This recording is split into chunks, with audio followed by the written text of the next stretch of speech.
My name's Brent Harvey. I am the Group Manager for Community Experience and Services here at Horowhenua District Council, and in conjunction with that I'm also the local controller for Civil Defence Emergency here for Horowhenua District. So what is Civil Defence Emergency Management, or CDEM? It is a system for reducing risk across New Zealand. It coordinates how we respond to an event, how we prepare for an emergency, and how we recover from an emergency. It's a common system that's used by councils, used by central government, used by our emergency partners, so we can ensure that it's a coordinated and managed response for the betterment of our community. So an EOC or Emergency Operations Centre is a facility where all agencies come together and work together for a response to an event. So in Horowhenua's District Council's case, our Emergency Operations Centre is primarily set up in council, and we take council chambers. We're joined by our partner agencies, FENS, Police, St John, and they are all in the room with us, and we are managing information as it comes into the EOC, prioritising need for the community, and then operating and tasking or responding to the event to make sure that our community is covered. It could be something from a welfare request, it could be anything from what's happening on the ground. It really depends on the size, the scale and the type of event. Hey guys, my name's Laura. Today we're here at Horowhenua District Council and we are doing a scenario which is just an exercise about what we would do in an emergency. So I'm part of the welfare team, and in the welfare team we think about what would the people need, and what we do is identify that, and then we communicate with everyone else what people need.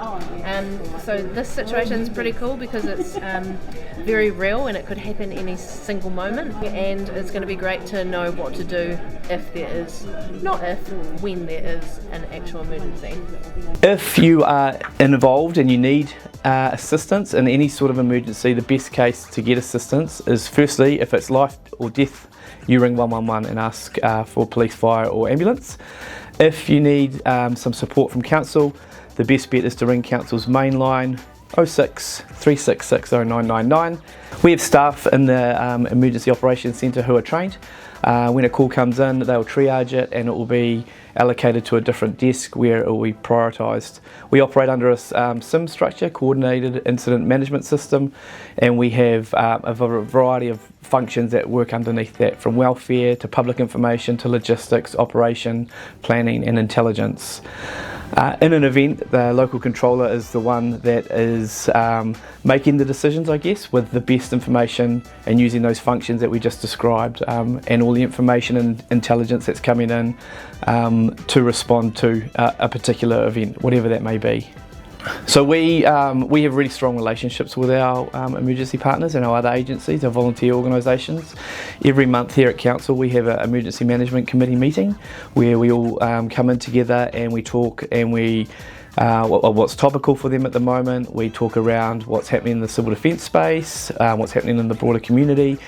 And it really helps us in terms of when there is an emergency event and we have an activation of the EOC, because we have those formed relationships already and we know each other, so it really is a seamless operation when they come and join, or even when it's not an emergency event, when they can just ring us and pick up the phone and say, hey, are you aware of XYZ, this is happening, and we can respond accordingly.